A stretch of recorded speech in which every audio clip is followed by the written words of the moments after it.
Comment, comment tu vas? Moi, j'en ai passé par une étape de grippe à la maison.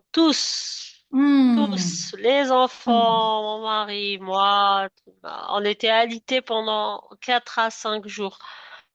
Vraiment, ça, une grosse grippe, hein. Jusqu'à maintenant, je tousse encore. J'ai repris le boulot, bon, hier, mais très difficile.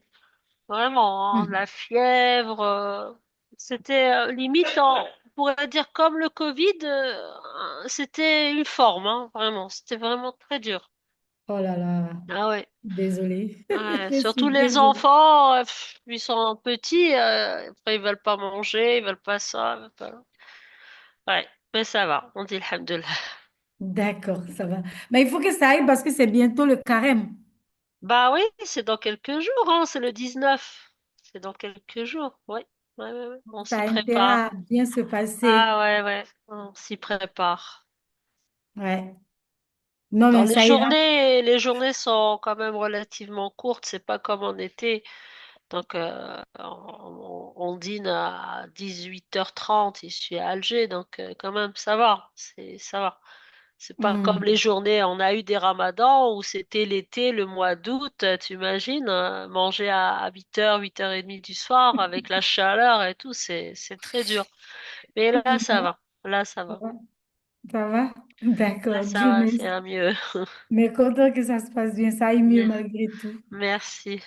Salima, comment tu vas? Est-ce que Salima à côté, je ne sais pas si elle est proche de son... Elle est proche ou pas. On a Baba qui est là, que je salue au passage. Aujourd'hui, on va parler interopérabilité, hein. Ton micro est fermé, ça te parle ou pas quand on parle d'interopérabilité? C'est ça. Bah oui, ça me parle, mais bon, ici en Algérie, j'ai l'impression que chacun travaille vraiment seul, hein, surtout dans le médical, hein. Hmm. Ils sont vraiment, les laboratoires c'est seul, les hôpitaux c'est seul, les cliniques, chacun vraiment, chacun vit dans son petit monde. Il n'y a Hmm. pas cette, je vois pas cette confiance qu'il y a. On a toujours l'impression que ils disent comme vous allez nous voler nos patients, mais c'est pas question de vol.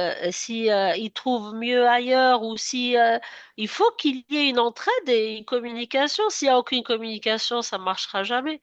Mais C'est chez ça. nous, c'est un peu difficile de faire comprendre ça aux gens.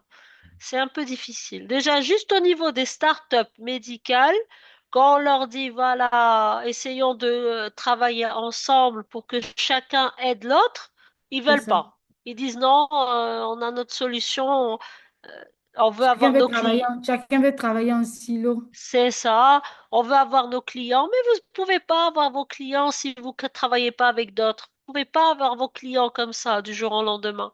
C'est pas Hmm. possible. Mais bon, et c'est toute une culture à faire comprendre. Eh C'est oui. ça, c'est ça. Le changement, c'est pas évident. Ah, C'est c'est pas pas évident. facile, ah, ouais, C'est pas ouais. facile. Mais on va y arriver. Non, Inch'Allah. Wang Yang Baké. Bonsoir.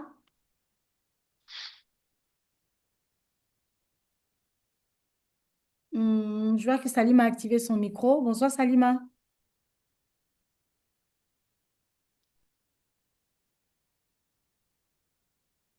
C'est calme aujourd'hui sur la plateforme.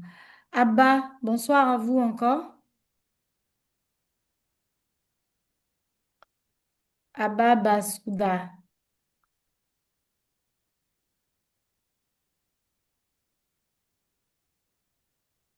Je pense qu'aujourd'hui, tout le monde va dans... Tout le monde est un peu fatigué. Pourtant, c'est normalement une thématique qui doit être très importante. Surtout qu'on est en train de parler de, on va dire, d'interopérabilité. On avance. Je crois qu'on devrait pas patienter un peu.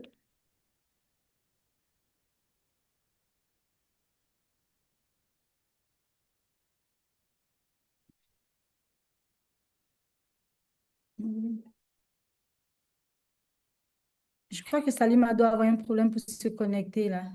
Entendez là. Oui, là, on t'entend, Salima.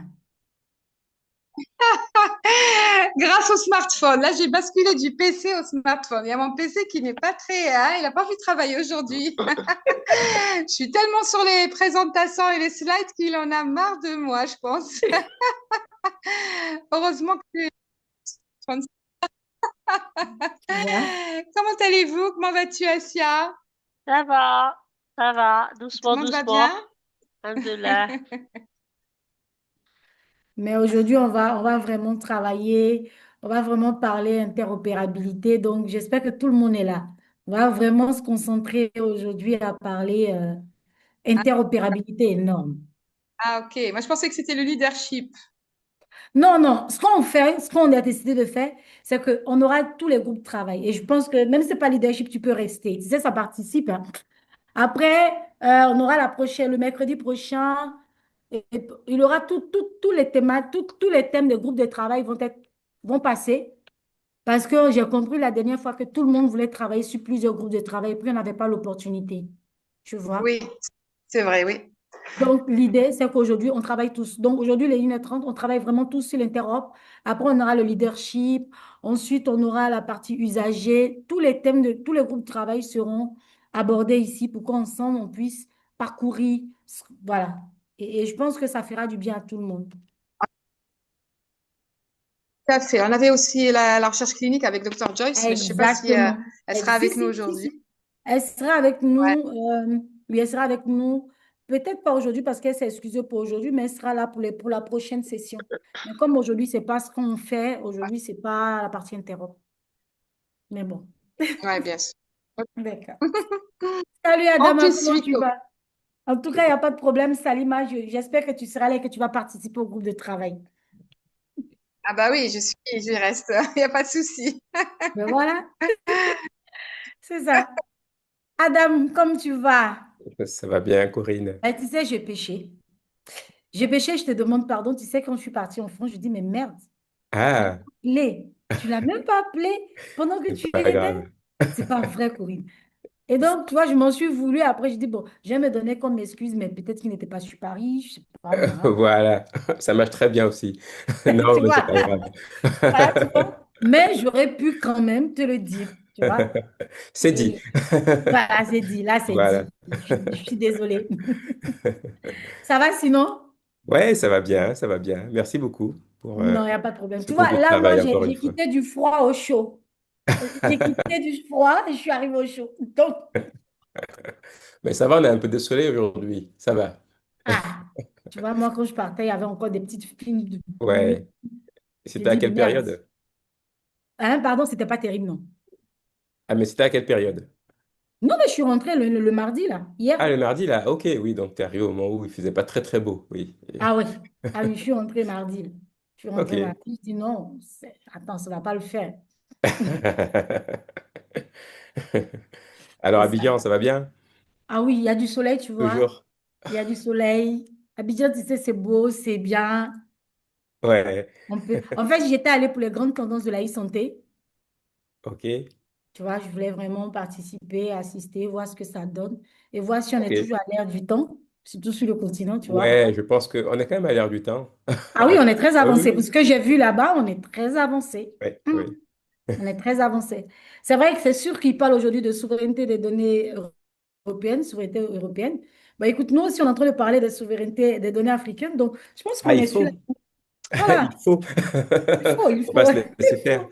C'est Ouais, mais ça. il y a beaucoup de lois qui vont arriver là. Et, Il y a beaucoup de lois et puis je pense que déjà le décor est planté, oui, euh, l'écosystème, tout ce qui est réglementation derrière. Et ce oui, qui est important, c'est que je pense que il y a une volonté des acteurs que nous oui. sommes, donc différents acteurs, de vouloir aller à ça. Donc, on va Oui, il y y a une aller. volonté, il y a une prise de conscience aussi sur l'importance de l'interopérabilité et puis aussi tout en restant souverain des données.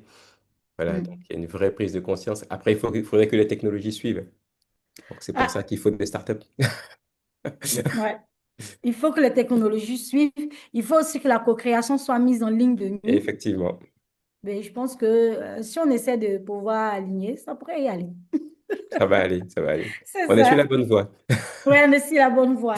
Et puis justement, par rapport à ton truc qui est passé, après, on aura le temps d'échanger parce que je devais t'appeler, mais bon, j'avais besoin de D'accord. prendre une semaine de pause quand même. Mais j'ai vu Oui, passer, mais je vais ça marche encore. avec plaisir. Il n'y a pas de souci, ça marche. Alors, Monsieur Rodolphe, comment vous allez? Alors, Corinne, Ça va. Madame Ouattara, tout va bien? Je suis rentré. Bonjour à tous d'abord, hein. Bonjour à Ah, tu es tous. rentré aux Je suis États-Unis? rentré, oui, je suis rentré hier, je suis arrivé hier. Donc, Ah, j'ai encore donc les là, je yeux te tout. réveille là. Là, avec le fuseau horaire, je te réveille. Non, je suis déjà réveillé, il va être bientôt 8 heures. Là, j'apprête les enfants là, pour aller, enfin, ma petite, pour aller à l'école. D'accord. Mais je vais rester connecté, pas trop actif, mais je resterai connecté. Hmm. Voilà, donc je suis arrivé hier, tout s'est bien passé. Ouais, c'est bien passé, un peu long. Et donc, voilà quoi. D'accord. Parce qu'aujourd'hui, on parle interop. Vraiment, je pense que ça Mhm. intéresse beaucoup les startups également, tous ceux qui ont des solutions. Parce qu'on Mhm. aime trop travailler en sillon, chacun de son côté. Et je pense que Mhm. c'est beaucoup très important parce que tout ce qu'on est en train de dire et de donner là, ça ne Mhm. fera pas sens pour moi si Mhm. derrière, on ne met pas en avant l'aspect euh, interop. Parce que tout le Si, monde si. veut aller de son côté, mais est-ce que ce serait la solution? On va dire concrètement. Ouais, c'est vrai. C'est vrai qu'il faut un écosystème qui est enfin, interlié, enfin, connecté. C'est ça. J'ai aussi apprécié l'intervention la semaine dernière, là. Oui, C'était assez bien. c'est ça. Donc, bon, il faut vraiment qu'on plante le décor et qu'on fasse le pas d'après, en fait. C'est ça. Et je pense que c'est ce genre de rencontres-là qui vont finir par nous faire comprendre qu'est-ce qu'il faut, vers là où il Mhm. faut pouvoir partir. Parce qu'il faut qu'on OK. soit sûr d'une chose, il n'y aura pas une seule solution pour que ce soit tout le continent ou bien tout un pays. Par contre, Forcément. là où, quand on est conscient qu'il y a le patient au cœur de la solution qui s'est vraiment centré patient, on est obligé d'avoir des solutions interopérables de sorte que qu'on parle de la solution d'Adama, de la tienne, de chez Asia ou encore de Mhm. chez moi avec le pass, qu'on soit Mhm. sur une chose, le patient se retrouve toujours au cœur du système. Et Voilà, voilà, ça voilà devient le mot génial. ou la phrase qui est super intéressante, le patient au centre. Bah oui, Parce que parfois on crée la solution, on envoie en fait on pose des options, mais on oublie en fait que tout ça en fait c'est le patient en fait qui est au centre en fait. C'est le patient en fait qui est le point essentiel. c'est ça. Donc c'est très bien dit et c'est justement ce qu'il faut faire. Ouais. Mais c'est Et ça bien. sera l'un des groupes de travail qu'on aura très bientôt parce que Mhm, justement, pendant le bootcamp, on a eu un groupe de travail qui était usagé. Et donc, je pense que mhm, quand on va aborder là, on va mieux concentrer sur la partie usagée pour comprendre co-création, quels sont les différents usagers qui sont, qui emboîtent, je vais dire, qui rentrent en ligne de compte dans cette conception. Et donc Ok. là, voilà, c'est surtout ça. En tout cas, merci et j'espère que même quand tu bougeras après, tu pourras assister et puis donner ton avis. Ici, je resterai connecté, je resterai connecté. D'accord, il n'y a pas Et de je ferai problème. l'effort d'intervenir si possible. D'accord. Monsieur Gaston, bonsoir. Je ne sais pas s'il est là, s'il est connecté. Bonsoir, Monsieur Gaston. Je le vois en fait, mais je ne sais pas s'il est près de son téléphone. Kétan, on va démarrer dans pas longtemps, on va dire dans 2 minutes, je pense.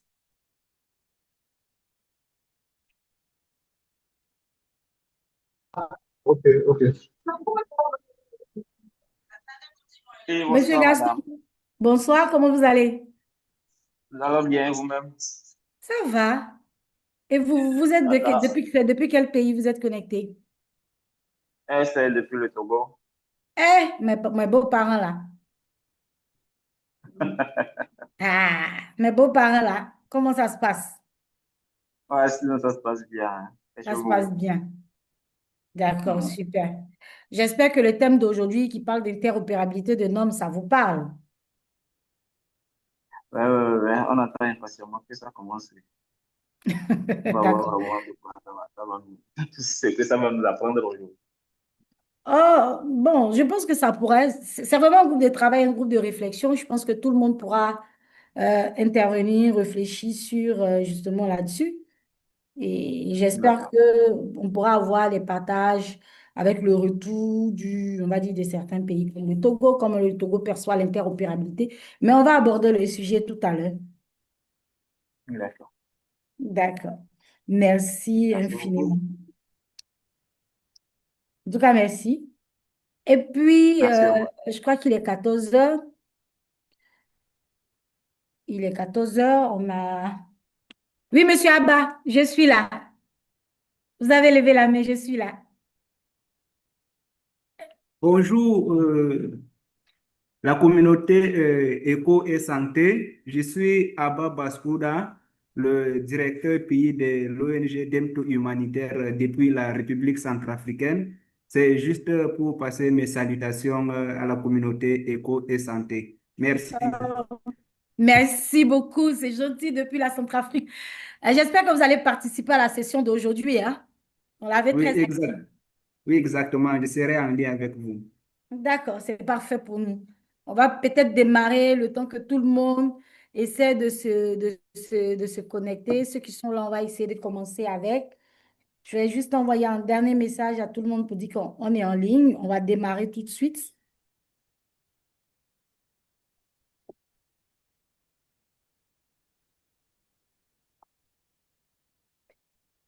OK. Et Kétan, je pense on va essayer de respecter le timing et te demander peut-être de commencer à présenter le décor et puis les autres nous prendront au coup du route, je pense. D'accord. Donc, bonsoir à tous. Bienvenue à cette nouvelle session. C'est une session de travail. C'est toute une session de travail. Interopérabilité et normes. Alors, c'est la suite du bootcamp e-santé Afrique francophone qui a eu lieu en décembre. Comme Madame Ouattara l'a dit, il y a certains qui n'ont pas pu échanger, travailler sur les différents thèmes qui sont venus vers moi, venus vers Madame Ouattara discuter pour dire nous, on aurait aimé participer au débat, mais on n'a pas pu le faire. Aujourd'hui, c'est l'occasion. Donc, on va essayer de discuter dessus, approfondir encore plus le débat, prendre les avis de ceux qui n'ont pas pu participer au groupe, qui n'ont pu participer au groupe, aux séances des différents groupes de travail. Donc, ça sera une série. Aujourd'hui, c'est interopérabilité énorme, c'est vraiment important. Et après, on va aller sur les différents thèmes des différents groupes de travail. Voilà, pour que tout le monde puisse avoir son mot à dire, travailler, réfléchir sur les différents thèmes du bootcamp. Donc, pour cette session, hein, comme à l'accoutumée, exceptionnellement aujourd'hui, après mon allocution, on va commencer à réfléchir ensemble. C'est vraiment une session participative. Donc, on aimerait que chacun puisse participer, donner son avis, échanger sur ce thème-là. Donc, c'est pas une session. Si vous avez l'occasion de prendre la parole, levez la main physiquement ou faites signe avec Zoom, on puisse vous donner la parole pour qu'on puisse tous travailler ensemble. Euh, Après ça, on va mettre un sondage. Donc, on fera un sondage dans le groupe, dans le chat, pour que tout le monde puisse donner son avis sur la session, ce qui n'a pas marché, ce qu'il faut améliorer. Et je mettrai aussi un lien Ayepo. Pour ceux qui ne sont pas sur Ayepo, pour pouvoir avoir les attestations après la session, après la série de sessions qu'on va faire sur les différents groupes de travail. Il y a certains qui ont déjà reçu pour la session dernière. On a parlé du secteur privé de la santé et tout. Donc, c'est important de se connecter. Et voilà. Si vous n'êtes aussi pas dans le groupe, faites-moi signe dans le chat. Là, maintenant, après, pendant la session, je vous ajoute tranquillement pendant que vous êtes en train de réfléchir sur les différents thèmes. Donc, moi, à mon niveau, je vais donner la parole à la facilitatrice pour qu'elle lance les débats et qu'on commence ensemble à réfléchir sur comment appréhender ce thème-là et améliorer nos solutions anti-santé. Donc, merci beaucoup à tous et bonne session. Merci Kétan, merci infiniment pour la présentation. D'accord, donc ce qu'on va faire, c'est que on avait pendant la première session, je vais dire, je vais essayer stratégiquement, peut-être que ceux qui n'ont pas très bien suivi aussi le bootcamp passé, je voulais passer en revue une lecture, si c'est permis, comment on va dire ça? Il y avait déjà un premier groupe de travail qui s'était fait en ligne où certaines personnes ont travaillé sur la partie interopérabilité des systèmes d'information. Donc, c'était un groupe de travail qui a travaillé sur cette interopérabilité pour situer le contexte dans lequel, surtout situer le contexte, et puis à partir du contexte, essayer de pouvoir ensemble, je pense, aborder le sujet. Je ne sais pas si euh, ce plan de travail ici est à tout le monde déjà. J'aimerais savoir si il y a des micros qui soient ouverts. Voilà, je voudrais savoir si ça va à tout le monde. Déjà, d'ores et déjà, j'ai dit bonjour à tout le monde. Bonjour à tous les membres de la communauté qui sont connectés. Il y a des micros qui sont ouverts. Je vais essayer de voir.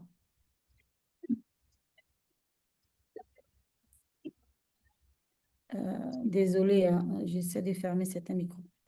Alors, donc, je continuais, je disais bonjour à tous, c'est vraiment que je suis très contente aujourd'hui.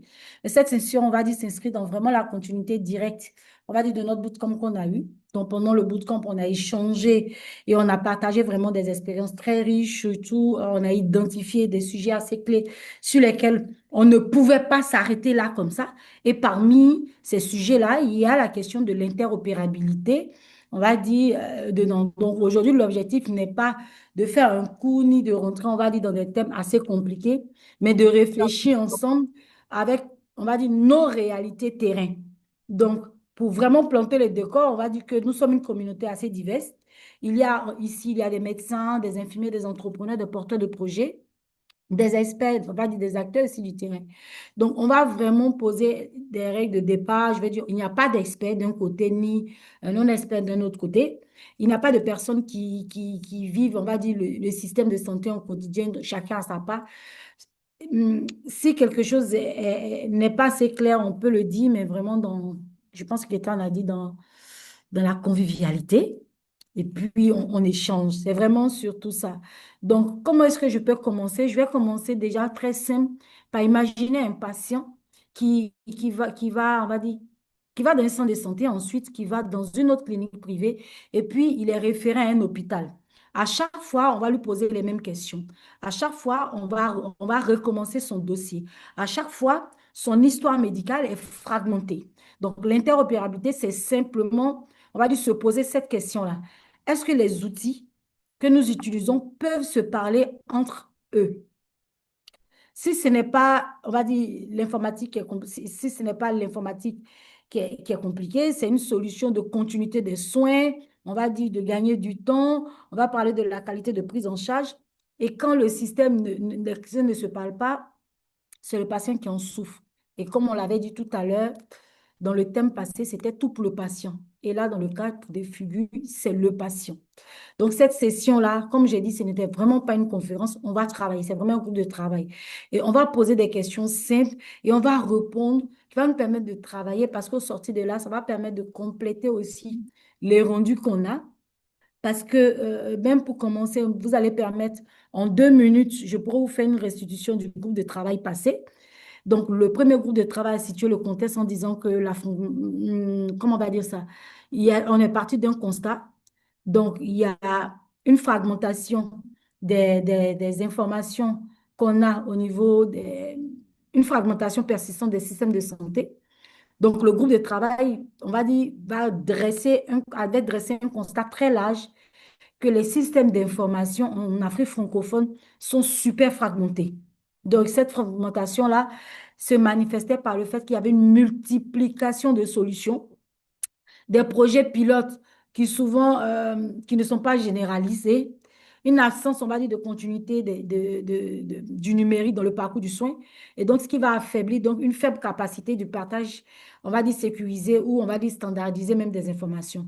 Dans cette situation-là, on va dire limiter un peu la coordination des soins, la production des indicateurs assez fiables, même avant d'intervenir plus tard dans la recherche publique, clinique, et puis dans les décisions publiques qui sont là.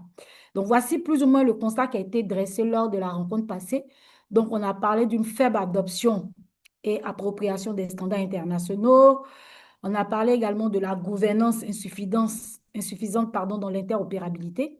On a évoqué les enjeux de souveraineté numérique et de la protection des données. Et il y a eu pas mal de recommandations qui vont parler de reconnaître l'interopérabilité comme pilier stratégique des politiques nationales, passer d'une logique de projet isolé à une vision, on va dire, systémique ou nationale. On a, on a échangé en termes de recommandations sur des positionnements. On va dire positionner l'État comme étant le chef d'orchestre, on va dire, de l'interopérabilité en lien avec les différents acteurs publics privés et faire de l'interopérabilité, on va dire, un prérequis obligatoire pour toute solution numérique. Et puis, à la fin, on a parlé d'inscrire l'interopérabilité en vrai dans une logique de souveraineté, de confiance et de durabilité. Donc, voici un peu comment est-ce qu'on a eu à travailler sur ce groupe de travail lors de nos sessions passées, lors du bootcamp passé. Je salue au passage toutes les personnes qui étaient là. Je vois Dr. Kevin et toutes ces personnes qui étaient là. Donc, voici un peu ce sur quoi, comment est-ce qu'on avait abordé les sujets. Aujourd'hui, on revient travailler sur cette même thématique. Et la première question très simple que je veux poser à tout le monde, dans notre pratique ou dans notre activité, à quel moment avons-nous déjà ressenti que, on va dire, les informations de santé ne circulent pas bien entre elles? Pour ça, j'ai envie de poser la question peut-être docteur, un médecin, docteur Kevin est là. Envie de lui poser la question s'il n'est pas occupé. Ensuite, je ne sais pas si Adama est toujours là. En fait, je vais poser des questions à des personnes qui sont, je vais vraiment ouvrir pour qu'on puisse échanger. Donc, déjà, Adama, en tant qu'entrepreneur, intervenant, j'ai envie de poser la question et je veux qu'on puisse échanger vraiment sur cette dynamique assez librement. On va dire, à quel moment on a ressenti que les informations, enfin, que ces informations-là ne circulent pas bien. À quel moment? Et si ces outils-là peuvent se parler entre elles, qu'est-ce que cela pourrait changer concrètement pour le patient?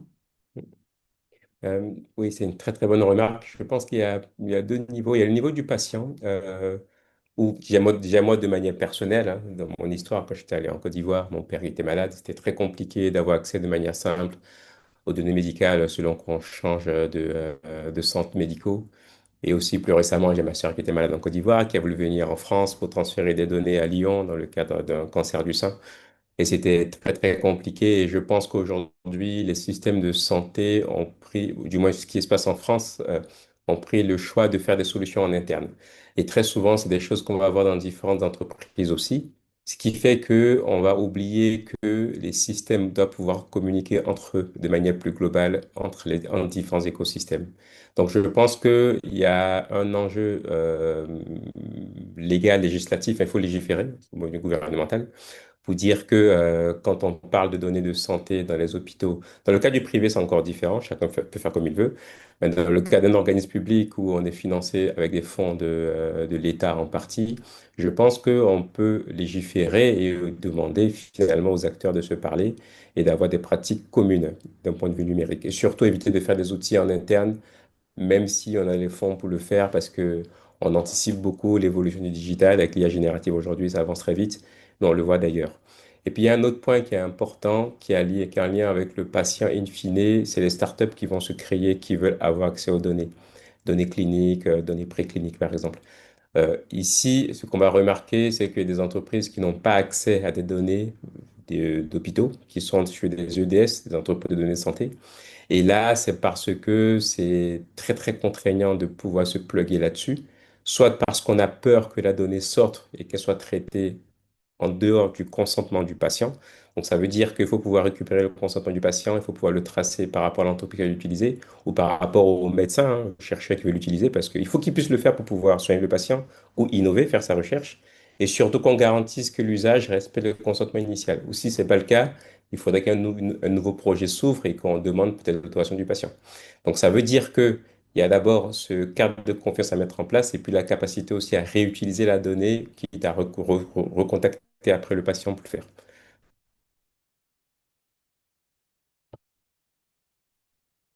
infiniment, Adama. Est-ce que quelqu'un souhaiterait intervenir? Docteur Kevin, un médecin, on a eu un entrepreneur qui a échangé sur la question, un médecin. On peut lever la main ou on peut mettre l'icône pour pouvoir répondre à la question, hein. Docteur Kevin, est-ce que quelqu'un voudrait répondre sur cette question d'interopérabilité dont on a parlé? Salima, par exemple, vous, j'ai envie de poser la question en tant que professionnel de santé. À quel moment vous avez senti, c'est-à-dire pour répondre à la même question que j'ai eu à poser tout à l'heure à Adama? Est-ce que vous êtes là, Salima? Je suis là, oui. En fait, bon, moi, je parle en tant que praticienne. C'est Il y ça. a beaucoup de consultations en CHU, puisqu'on était dans le VIH, les maladies chroniques, etc. Et c'est vrai que surtout quand c'est la première fois qu'il vient, qu'il nous est adressé, le parcours patient qui est un peu plus ou moins, il y a une petite errance qui peut se provenir avant d'arriver chez nous, c'est surtout les documents matériels, c'est-à-dire que c'est vraiment ces radios, ces ordonnances, etc. Dans le meilleur des cas, il ramène tout, mais dans un fouillis général, c'est-à-dire que c'est nous qui allons remettre tout ça dans l'ordre. Et malheureusement, il y a toujours une pièce qui manque qu'il a dû perdre au milieu, sans résultat d'IRM, sans résultat de scan, etc. Donc, comme nous aussi, nous sommes dans la numérisation de tout cela en CHU, il y a déjà des grands CHU qui ont commencé et c'est en train de s'étendre de plus en plus. Ça nous permet effectivement d'avoir recours, donc au lieu d'internet, on va parler d'intranet, donc parce que c'est intra, c'est dans l'inter CHU avec les collaborateurs que nous avons aussi en périphérie. Ça nous permet pour un dossier X de patients de cliquer, avoir tout de suite l'imagerie, le compte rendu, par exemple, du radiologue. Si on a une urgence spondylite, spondylite infectieuse aiguë à staff où on sait qu'il y a une course contre la montre pour sauver la moelle, c'est très important pour nous qu'on ait rapidement le compte rendu. Aussi, si c'est à distance, si c'est spondylociste, par exemple, un mal de pote tuberculeux, etc. Donc, c'est pour dire que oui, l'interopérabilité, elle n'est pas souhaitée, elle est cruciale. Elle est cruciale pour sauver ce patient pour lequel on fait tout pour qu'il ait une optimisation du parcours. Pareillement pour tout ce qui est biopsie. Vous savez, dès qu'il part pour faire une biopsie, par exemple une dame, on envoie faire une biopsie du sein, après la biopsie se perd, le résultat, on ne sait plus où il est. Il faut essayer de rappeler le pathologiste en urgence et tout. Voilà, l'intérêt de la numérisation, c'est justement cela, pouvoir à un temps T0 avoir rapidement tous déjà les examens qui ont été faits avant nous, mais surtout après les examens que nous demandons et que notre confrère puisse envoyer en copie tout de suite le compte rendu de pathologie, le compte rendu d'imagerie, un bilan sanguin en urgence, un dédimère, hein, une douleur thoracique. On ne peut pas attendre que le patient le ramène et avec le risque de perdre les données. Voilà, moi, c'est surtout dans cet axe-là que je vois l'interopérabilité des données, parce que c'est très important. Aussi, des fois, il y a des examens qui sont un peu particuliers et que même dans le privé, vous allez avoir un ou deux sur toute la capitale, par exemple, qui va le faire, parce que ça demande aussi un partenariat avec un organisme étranger. Voilà, on a des fois des examens très poussés, génétiques ou autres, où il faut vraiment comme ça une collaboration. L'intérêt, évidemment, c'est que dès qu'il a le résultat, il nous le met dans le dossier numérisé du patient. Donc, on a tout de suite accès, surtout quand il y a une attente, une demande de FIV, par exemple, etc., et que c'est une pièce cruciale pour la poursuite du bilan et des soins. Voilà, c'est ce que je voulais dire. Merci. Merci, Salima. Euh, Docteur, je sais pas. Il y a une phrase que Salima a évoquée tout à l'heure. Elle a dit, euh, elle n'est pas souhaitée, elle est cruciale. Je ne sais pas ce que quelqu'un pense de cette expression. L'interopérabilité n'est pas souhaitée, elle est cruciale. Euh, j'ai vraiment envie d'avoir un autre professionnel de santé aborder la question. Sinon, je ne sais pas s'il y a quelqu'un qui voudrait. Assieds-toi qui est en Algérie. Qu'est-ce que tu penses de cette expression qu'elle a dit tout à l'heure? Elle a dit, elle n'est pas souhaitée, elle est cruciale, Oui, l'interopérabilité. bah, elle est en Algérie comme moi aussi, donc on sait très bien comment ça se passe ici. C'est vrai que c'est très très important parce que souvent on perd du temps à refaire, à faire, à refaire, à faire, à refaire des analyses, des IRM, et ça coûte cher, hein. Et les patients, c'est très difficile pour eux. Et même nous, on veut faire avancer les choses et tout, mais c'est pas évident. Il faut aller vers le ministère pour qu'ils acceptent, qu'ils donnent leur accord, parce qu'on a beau faire des projets, on a beau vouloir, et puis dès que ça commence à devenir très important, là, boum, vous n'avez pas l'autorisation. Comment vous pouvez donner ces informations à tel professeur ou à tel médecin qui vous donne le droit, qui vous donne la possibilité de le faire? Donc, tant que c'est toujours dans le flou, et c'est difficile.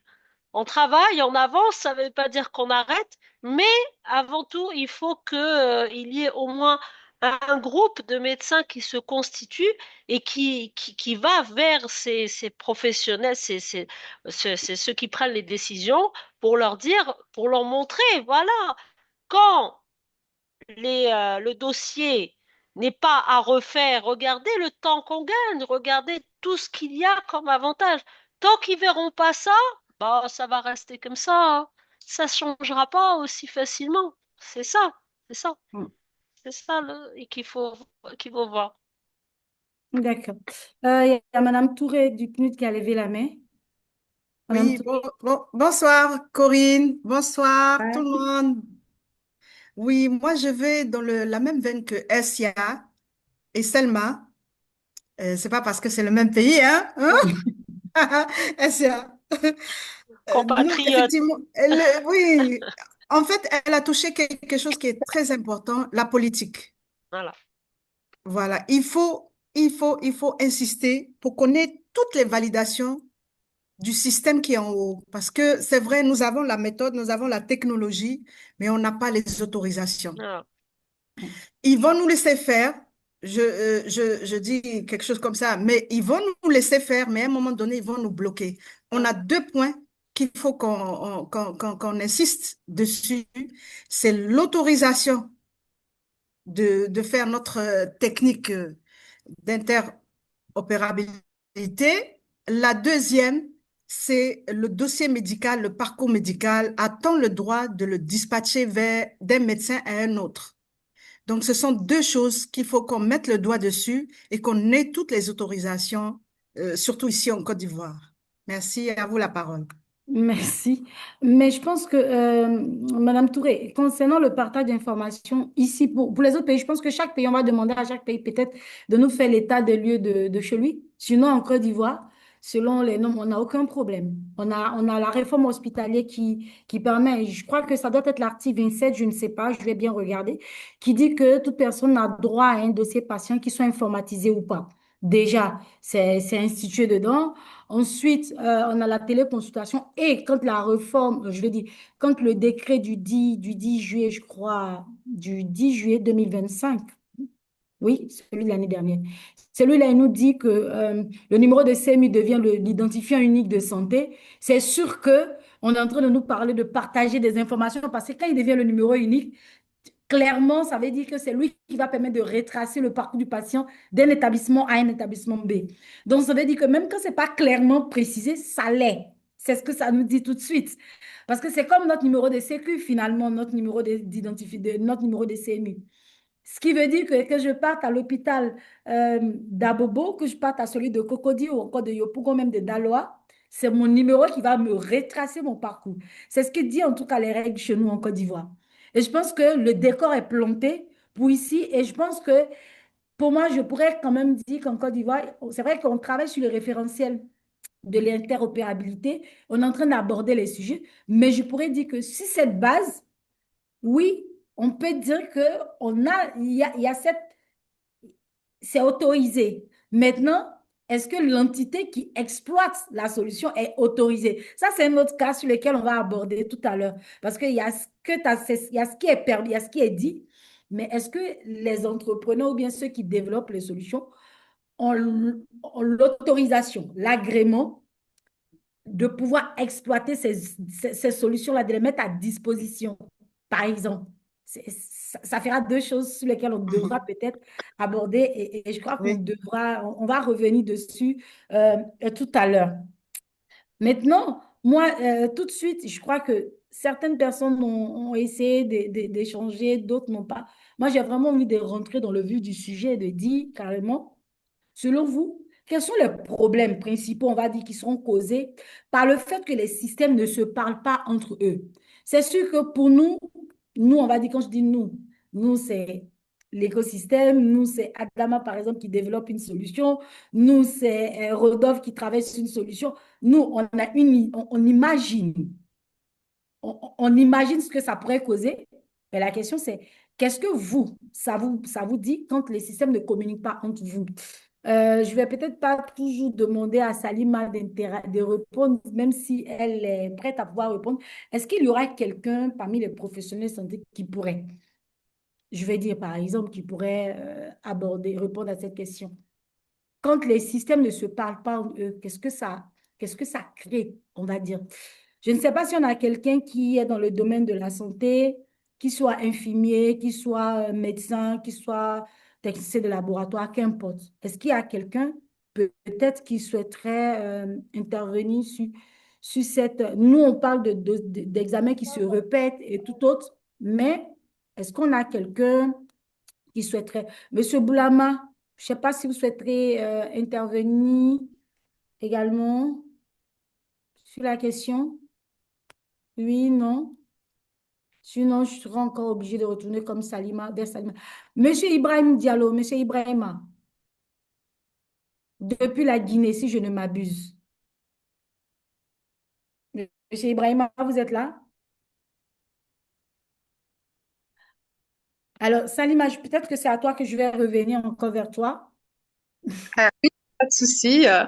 En fait, quand il y a un problème comme ça d'interopérabilité, les soucis vont vite apparaître et parfois ils sont même un peu, enfin, assez graves. Parce que le problème qui se pose, c'est que vous savez, vous avez un patient. Le patient, c'est un être humain, donc il va se déplacer de ville en ville pour des raisons de travail ou autres, être amené, par exemple, partir de l'est à l'ouest ou du nord au sud. Les gens circulent. Il peut lui arriver un incident de santé à l'ouest du pays. Et Dieu sait que notre pays est grand. Moi, je parle d'Algérie, mais il y a beaucoup de pays africains qui sont très, très grands en superficie. Et il va subir des soins ou avoir recours à des médications un peu spécifiques. Mais tout va se perdre. C'est-à-dire que dès qu'il part, il repart, il est en mutation, il rejoint un autre secteur. Donc, s'il a été, par exemple, s'il y a eu une intervention et qu'on a découvert par exemple une néoplasie, bon, bah, sur place tout de suite, ils ont fait la NAPAD, c'est prouvé, une biopsie. Une biopsie, il y a une néoplasie. Est-ce qu'il commence son traitement sur place? Oui, il commence et après il part. Peut-être qu'il est choqué, il n'est pas convaincu, il commence pas tout de suite sa chimio, mais il va arriver dans une autre ville, mais l'autre ville ne connaît rien de son histoire, c'est-à-dire que les praticiens n'ont aucune idée et il vient en état aggravé ou complication. Alors, complication, le temps que nous, on commence à faire des examens complémentaires, s'il a de la chance, peut-être qu'on va tomber sur une information, peut-être par un proche qui va appeler en urgence, lui dire oui, oui, mais justement, il y a eu une biopsie il y a 2, 3 mois, etc. Ou peut-être lui va s'en rappeler. Mais le problème, c'est l'inverse. C'est quand, par exemple, il y a une rupture totale de la continuité de l'information. Et vous imaginez quand une personne est censée faire un protocole de chimio, de chirurgie dans les mois qui suivent le diagnostic et que tout s'arrête et que la nouvelle la nouvelle équipe médicale qui le prend en charge reprend tout à zéro. On a tout simplement perdu peut-être 1 an de la vie du patient. Ça, c'est un petit exemple, mais il y en a tellement, et c'est ça que je voulais dire, c'est que les conséquences peuvent être graves. Elles peuvent être graves parce que c'est des fois des pièces majeures d'un dossier auxquelles on n'a pas accès. Et c'est ça l'intérêt de revenir justement au dossier partagé, à l'interopérabilité, que ça suive une carte de sécurité, comme tout à l'heure elle a annoncé, enfin, on a parlé Corinne, ce serait bien aussi que quand vous mettez votre carte vitale, tout va avec et dès qu'on clique, on a tout. En tout cas, les grandes lignes, ou alors, je vais dire peut-être l'établissement qui s'en est occupé. J'aime pas dire trop le nom du praticien parce que les praticiens partent en retraite, vivent leur vie. On ne s'attache pas à un nom de praticien. Par contre, on s'attache au service oncologie. S'il est à l'est ou à l'ouest, je sais qu'il suffit que je contacte l'assistante médicale ou encore le chef de service pour retrouver le dossier. Mais il faut qu'il y ait une traçabilité. Et c'est cette numérisation qui nous permettra d'avoir la traçabilité et de pouvoir rapidement remonter l'information. Donc ça, c'est ce que je voulais dire, c'est que c'est vraiment un chaînon manquant. Quand on perd une partie dans l'historique d'un patient, ça peut tout simplement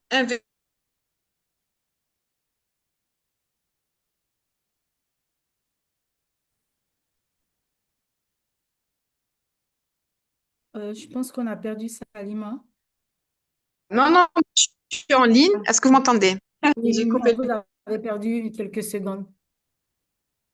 Oui, oui. Bah, je disais que voilà, il suffit qu'on ait un chaînon manquant dans l'information et que ça bouleverse le pronostic vital ou fonctionnel d'un patient ou les deux, parce qu'il y a un retard. Et nous, souvent en médecine, on a cette notion de course contre la montre quand il s'agit quand même de pathologies graves avec des complications. Donc, c'est très important d'avoir cette numérisation, qu'on ait vite accès aux antécédents du patient, qu'il suffit que je clique sur imagerie et je retrouve même une imagerie qui date de 3 à 4 ans pour voir que oui, cette image suspecte était déjà là. Donc peut-être qu'il y a eu un retard dans la prise en charge ensuite, mais ce n'est pas subi, c'est quelque chose qui évolue déjà depuis 2, 3 ans. On peut retrouver aussi d'autres antécédents, des interactions médicamenteuses. Vous savez qu'un patient lambda n'est pas censé savoir qu'un antihypertenseur peut être dangereux pour un rein si on ajoute avec un autre traitement. On le traite pour la malaria, mais peut-être qu'il y a un traitement qui est en interaction médicamenteuse par rapport à son histoire.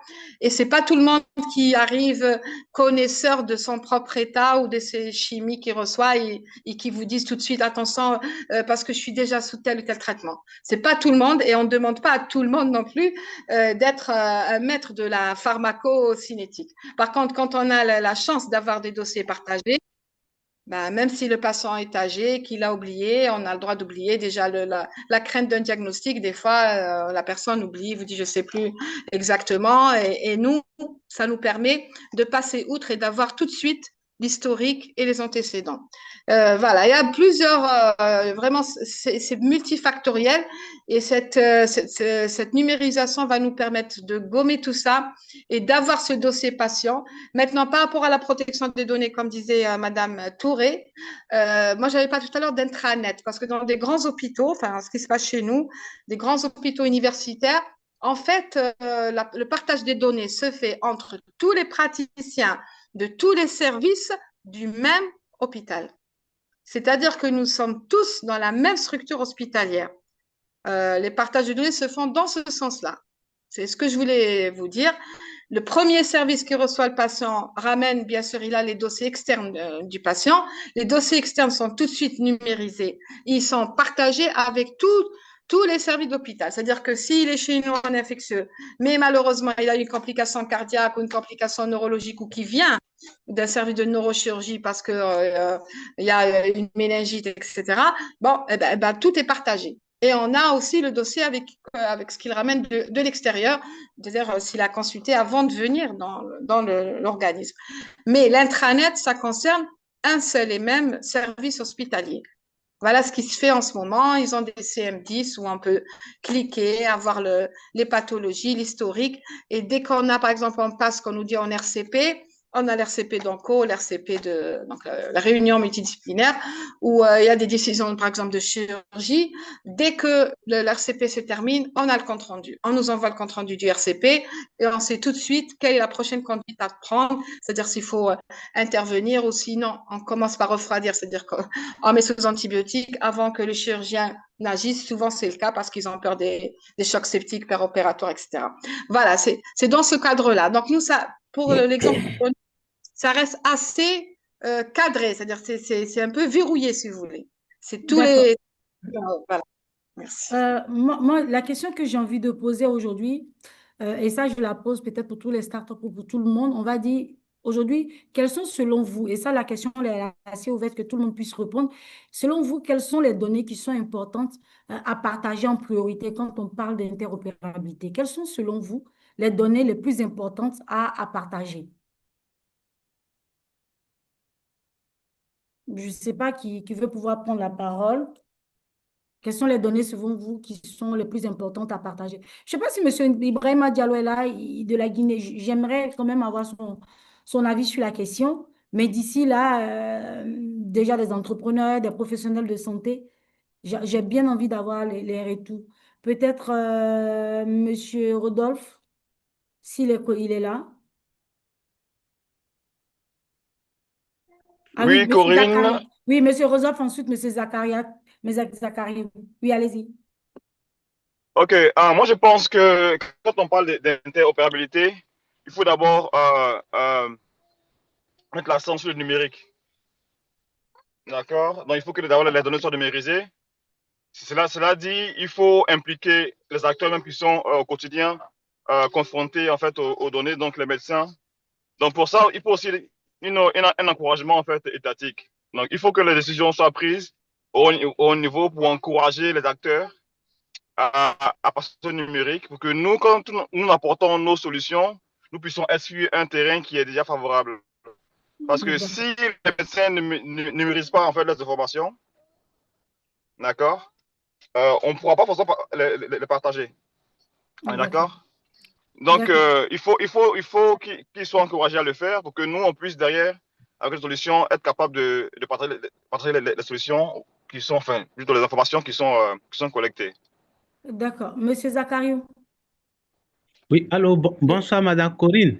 bonsoir. Oui, d'accord. Merci beaucoup. Yeah. Merci beaucoup. Et au niveau du Togo, déjà, il y a déjà un système d'interopérabilité entre les systèmes. Quand je prends par exemple la prise en charge des PVVH et les autres acteurs le DISH, le système d'information sanitaire, les grandes informations qu'on peut déjà avoir, les informations sur la biographie du patient, ça fait que quand il arrive déjà, quand on a son ID, ça permet déjà d'avoir une idée sur sa biographie, ses antécédents médicaux, chirurgicaux, psychiatriques, gynécologiques et les premiers traitements déjà reçus, surtout les allergies. Quand la personne a des allergies à certains médicaments, et déjà, et ces informations sont numérisées et ça nous permet de l'accueillir facilement. Merci.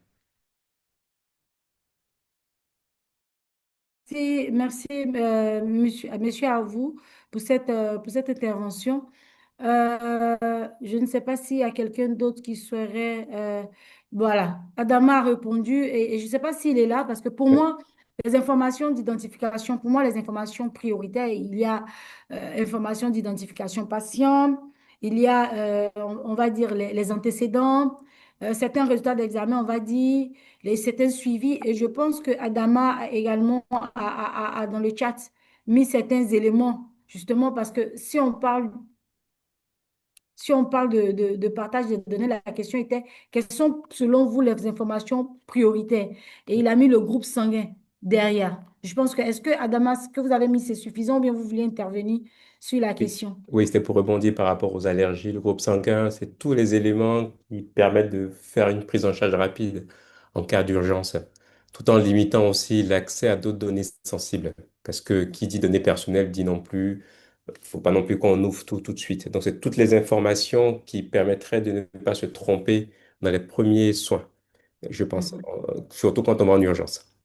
C'est ça, c'est Et ça. pour rebondir aussi sur ce que disait tout à l'heure Salima, c'est que sur l'interopérabilité, je pense, et puis j'insiste vraiment, puisqu'elle parlait aussi d'intranet des hôpitaux. Et je pense que l'un des gros problèmes de l'interopérabilité, c'est pas tant le fait que les données se perdent, c'est le fait qu'on ne peut pas communiquer.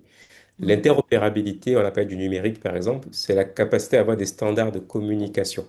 Donc, Mhm. moi, j'insiste vraiment sur le fait que faire des intranets des hôpitaux, c'est bien, mais il faut légiférer. Donc, il faut qu'il y ait des standards de communication et sur lesquels on vient se définir comment est-ce que ces intranets vont communiquer entre eux. Et c'est très important. Et surtout pour que ces données de premier secours soient disponibles, peu importe là où on est. D'accord. Justement, vous avez parlé des standards. La question, justement, que je vais aborder tout à l'heure, on va parler de normes. Parce qu'on a parlé durant les 30 minutes là, d'interopérabilité. On parle de normes. Donc, pour moi, c'est ce qui existe contre ce qui est applicable. C'est ce dont on va parler. Pour moi, aujourd'hui, j'ai envie de poser la question tout de suite et je demanderai à tout le monde de pouvoir répondre. Quelles normes connaissez-vous concrètement? Quelles sont les normes que vous connaissez? Parce qu'on parle de standards, on parle des normes. Est-ce que vous connaissez des normes déjà? Qu'elles soient des normes adaptées, des normes assez floues, des normes connues? Est-ce que vous connaissez des normes en termes d'interopérabilité? Oui, docteur Kevin. Bonjour à tout le monde. Merci, docteur. C'est vrai que je suis actuellement à une formation, c'est pour ça que je suis difficilement joignable. Tiens. D'accord, c'est compris. En fait, ce que je suis, quand on parle de normes d'interopérabilité, c'est d'abord, comme on l'a dit, il y a d'abord des normes en termes de dossier du patient. La formation, par exemple, médicale, en termes de normes des données qu'on doit pouvoir recueillir sur le patient, c'est pratiquement une norme qui est mondiale. Donc, si tu prends un dossier d'un patient, il y a un minimum d'informations que tu vas avoir, que tu sois chinois, et africain, européen. Donc, il y a un minimum. Donc, je pense que, comme les uns et les autres l'ont dit, cette norme est là.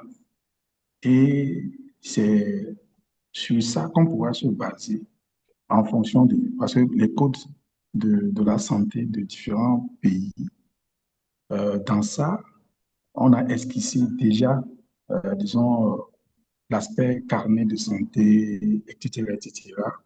Et maintenant, c'est des notes de service ou parfois c'est des pratiques qui font que, bon, on met les dossiers clairement. Je sais que, par exemple, en France, eux, ils ont sorti un arrêté ou un décret qui décrit le dossier numérisé. Donc, on a un dossier numérisé. Il y a une loi qui légifère sur le dossier numérisé et ce qui peut être applicable. Donc, moi, je pense qu'à nous, à notre niveau, déjà, c'est de voir au niveau de nos différents pays, est-ce qu'il y a une loi sur les dossiers médicaux qui sont numérisés. Si on a déjà ça, c'est déjà un élément. Maintenant, ce que nous, on pourra faire à notre niveau, c'est de faire de manière à ce que par rapport à toutes ces lois que nous avons, comment nous pouvons faire de manière à ce que peut-être, dans un premier temps, comme on innove au niveau de l'Afrique de l'Ouest, dans le cadre de l'UMOA ou de la CEDEAO ou quelque chose comme ça, ou ARS, si on veut le dire, on peut avoir un minimum d'un dossier qui est commun à tout le monde. Et donc, du coup, sur cette base-là, le dossier qu'on a, si la personne a été vue au Togo, si se retrouve à Abidjan, on a pratiquement les mêmes éléments sur lesquels on peut véritablement dire quelque chose. Moi, j'en veux pour actuellement, je suis en train de travailler avec une structure qui m'envoie des dossiers médicaux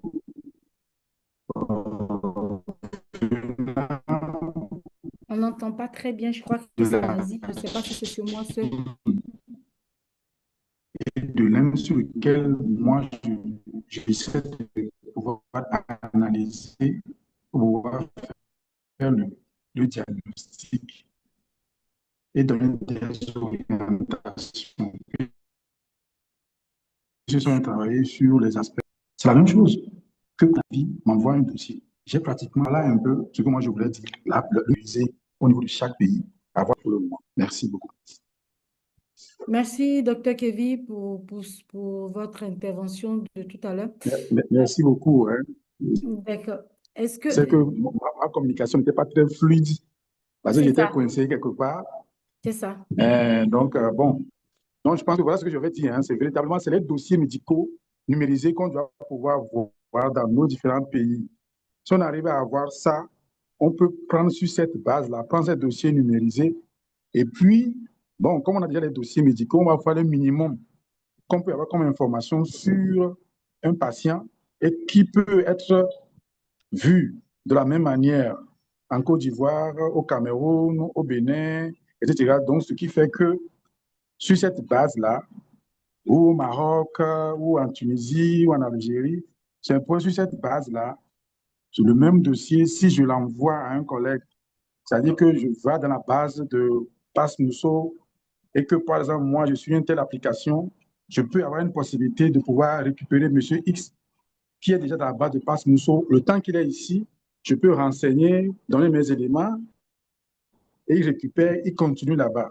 Donc, c'est un peu, je pense même que sur ça, là, il faudrait même qu'on puisse, au-delà de nos échanges, en faire peut-être non seulement des échanges comme ça, mais un atelier de discussion où on va passer étape par étape.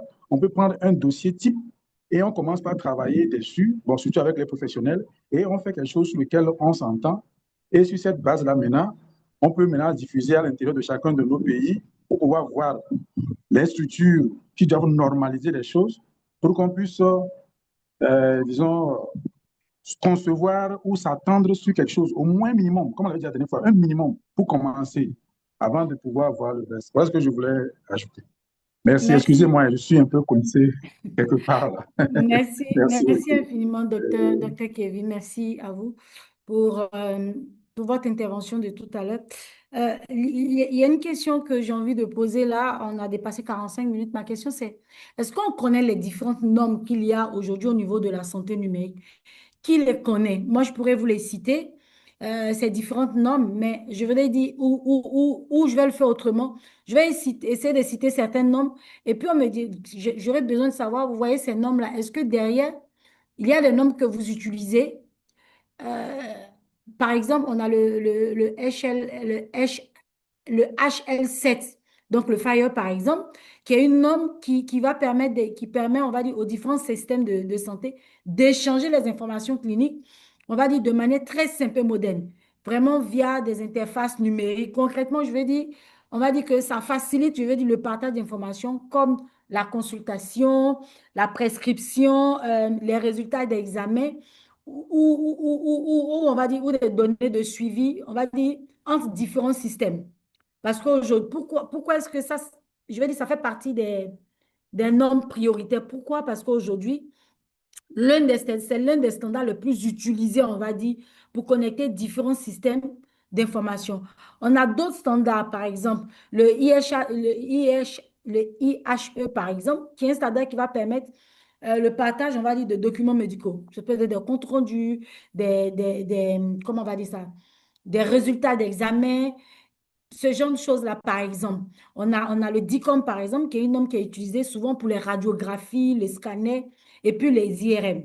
Donc, aujourd'hui, la question que je veux poser je ne sais pas s'il y a certaines personnes ici, moi, par exemple, avec le Pass Santé Moussou, je vais dire que on a plusieurs normes, mais on utilise déjà le FIRE, par exemple, parce qu'on partage certaines informations et dans le cas de l'interopérabilité, c'est cette norme-là, par exemple, qu'on utilise.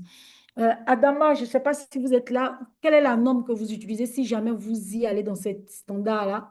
Est-ce Oui. que vous connaissez des normes et est-ce que c'est cette norme ou d'autres normes que vous utilisez, vous, Oui, en termes les normes d'interopérabilité? aujourd'hui, effectivement, les plus importantes, c'est le FHIR. FHIR, il est super important. Et puis le DICOM aussi pour tout ce qui est imagerie. Donc nous, c'est les deux normes qu'on a ciblées. Il y a aussi des normes pour les données plutôt cliniques, la recherche, le CDISC, mais c'est un peu plus à viser recherche, C'est ça. innovation. Et encore une fois, ça c'est important parce que même si en Afrique, on veut faire de nouvelles choses, je pense qu'il faut qu'on se câble sur les standards internationaux. Parce qu'encore une fois, je raconte ma sœur qui était en Côte d'Ivoire, elle est venue à Lyon. Franchement, je suis parti en Côte d'Ivoire récupérer les données sur un CD, quoi. C'était des DICOM. Donc, les DICOM, ça se transfère en 3 secondes. Aujourd'hui, via la plateforme qu'on développe nous, on fait des transferts facilement, de manière sécurisée. Et c'est parce que c'est des hôpitaux qui n'ont pas, qui ne se parlent pas. Donc, effectivement, c'est les normes que tu viens de citer, Corinne. Je pense que c'est les top priorités. Et, si on veut s'aligner. C'est ça. J'ai vu quelqu'un également qui a écrit dans le groupe tout de suite, là, pour justement parler du DICOM et puis du FIRE aujourd'hui. Moi, c'est vrai qu'on parle de souveraineté, on parle de prendre le lead sur des solutions, mais on va revenir un peu plus tard. Peut-être c'est la question que j'aurais envie de dire.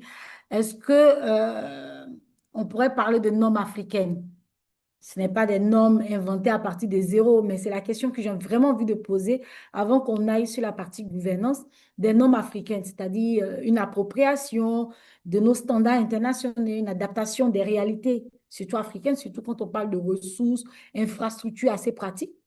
Donc, je suis tentée de poser la question, pourquoi des normes internationales seules ne suffiraient pas? Peut-être. C'est une question que j'ai envie de poser comme ça. J'ai personne pour être aussi rêveur que moi pour parler de normes. Moi, je suis rêveur, hein. Ah oui, Moi, je rêve que à demain, quel point? qu'on soit en Chine, en Australie, en Côte d'Ivoire, à Dakar, sur Mars, on pourra partager les données.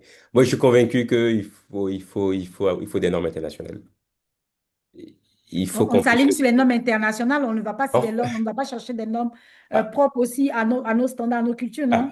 ok. En fait, je pense que d'un point de vue réglementaire, il faut qu'on ait une réglementation qui soit liée aux données de vie locales. C'est D'accord. super important. Mais par contre, si on veut communiquer, on peut mettre à jour des normes existantes, mais il faut qu'on ait la rétrocompatibilité. Pourquoi? Parce que si on fait des normes spécifiquement en Afrique, même nous-mêmes, si on voyage, qu'on va ailleurs, on ne pourra pas se parler. Mm. Et aujourd'hui, le monde, malgré la crise qu'on observe aujourd'hui, on va plutôt, on est tous des êtres humains, on descend toujours tous du même singe initialement. Donc je pense qu'on a le même, il faut qu'on puisse se parler. Et il faut, même si on fait des normes qui sont spécifiques, il y a des groupes de travail qui assurent la rétrocompatibilité, c'est-à-dire qu'on assure la spécificité locale, mais qu'on ait la rétrocompatibilité. Pour ça, on peut définir ce qu'on appelle des engines de conversion. Et si on les a par contre, on peut faire des normes locales. Mais par contre, si on fait des normes locales parce qu'on veut être différent, je pense on va se planter tout seul. D'accord. Il y a Dr. Kevin qui a levé la main. Dr. Kevin? Oui, je suis dans le même ordre d'idée que. Oui, c'est bon? Oui. Ok, d'accord. En fait, je suis dans le même ordre d'idée, hein, parce qu'aujourd'hui, sur le plan infrastructurel, je pense que l'architecture qu'on pourrait mettre en place pourra facilement permettre de pouvoir partager les données, que ce soit en Chine ou pas. Bon, voilà. Maintenant, l'autre élément, c'est aussi d'avoir des spécificités. Par exemple, moi, je peux dire, hein, la dernière fois, je peux dire, hein, on m'a envoyé des dossiers patients. Ces dossiers patients étaient d'abord des dossiers qui étaient en chinois, mais bon, avec l'aide de l'intelligence artificielle, chez eux, ils ont transféré ces documents-là en français, en anglais, puis en français, pour que je puisse facilement les voir, donner mon avis. Et là, après, ils vont retransformer tout ce que moi j'ai dit là en chinois pour que ça puisse être récupéré par le collègue qui est en Chine. Ça, c'est un travail que je suis en train de faire actuellement. Donc, ça veut dire que, mais l'analyse que je fais, tu as fait l'analyse comme médecin et l'autre personne qui est là-bas, c'est un médecin. Donc, déjà, sur le plan international, il y a une norme internationale sur l'aspect médical. Donc, on ne peut pas changer ces éléments. Ce qui peut, par exemple, au niveau, par exemple, dans la qualité des données, nous allons peut-être des informations spécifiques. Est-ce que la personne prend une tisane? Est-ce que la personne se traite avec la médecine traditionnelle, ses croyances, ses éléments? Bon, voilà. Donc, il y a ces éléments spécifiques qui peuvent être à notre niveau, qui peut-être l'autre ne va pas le considérer, mais on pourra voir dans quelle mesure on pourra expliquer à l'autre, peut-être qui va retrouver peut-être la même personne, peut-être en Indonésie, et il va dire que bon, ben, je prends tel médicament, mais je suis suivi aussi par tel, bon, disons, ça dit le thérapeute, etc., pour que l'autre comprenne quel peut être l'impact qu'il y a sur, disons, sa pathologie. Donc, en fait, c'est ces exercices-là que nous pouvons faire. Mais ce qu'il y a, c'est que il y a une norme. Maintenant, ce qu'il y a, c'est que c'est l'appropriation, c'est là il faut légiférer. Il faut prendre la législation internationale, elle est là, tout le monde. Mais au niveau pays, il faut légiférer pour qu'on puisse, d'abord, au niveau communautaire, par exemple, aujourd'hui, il y a des textes communautaires au niveau de la CEDEAO et au niveau de l'UMOA. Maintenant, après, chaque État peut maintenant faire une législation nationale sur ce même élément, ce qui permet à ce que dans cet espace-là, ce type d'information peut circuler sans problème. Maintenant, pour l'aspect technique, là, je pense que c'est des choses qu'on ne peut pas changer. On doit plutôt à travailler pour que ça soit interopérable parce qu'on risque d'être dépassé très rapidement si on se calque seulement sur un truc technique spécifique à la fin. C'est donc on peut avoir des spécifiques. Voilà ce que je voulais dire. Merci. D'accord, merci, docteur Kevin. Et justement, c'est sur ce point, je veux profiter et aborder une autre question. C'est dans ce cas-là, qui doit porter l'interopérabilité? Je vais dire que quand on a eu à travailler en décembre, le groupe a estimé que l'interopérabilité doit être portée par les autorités sanitaires et les institutions publiques, on va dire garantes de la cohérence, on va dire nationale. Toutefois, ce partage doit se faire avec une logique de concertation avec les acteurs terrain et le secteur privé. Donc, ma question, je reviens vers vous. Et quand ils ont parlé, voici les différents éléments qu'ils ont donnés. L'État qui va définir le cadre, on va dire, et fixer les orientations stratégiques donc pour assurer la régulation. Le secteur privé qui va innover, expérimenter, proposer des solutions concrètes interopérables. Et puis la communauté e-santé qui va jouer le rôle de médiation, de capitalisation, des bonnes pratiques et puis de sensibilisation. Donc cette complémentarité est perçue comme étant indispensable. Moi, j'ai envie de poser, qu'est-ce que vous pensez de ce retour, de ce premier groupe de travail qui a eu à donner ces genres d'accession? Il y a Cheryl Touré qui écrit beaucoup inbox, à qui je pose la question aussi. Mais vivement, en fait, je souhaite que tout le monde puisse aussi répondre à cette question. Qui doit porter l'interopérabilité? Qui?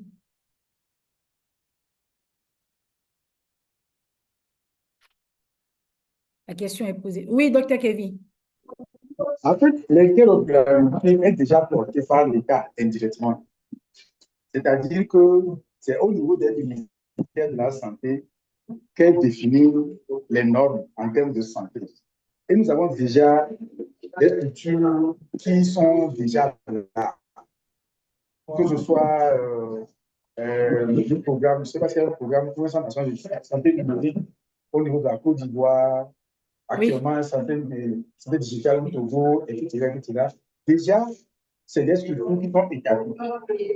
Maintenant, comme les autres l'ont dit, la position est la bonne. Maintenant, ça veut créer sous forme d'un comité national qui prend en compte à la fois le secteur privé, l'État et les partenaires de la communauté pour qu'on puisse sortir dans chaque pays un texte qui permet à ce que toutes ces structures soient interopérables.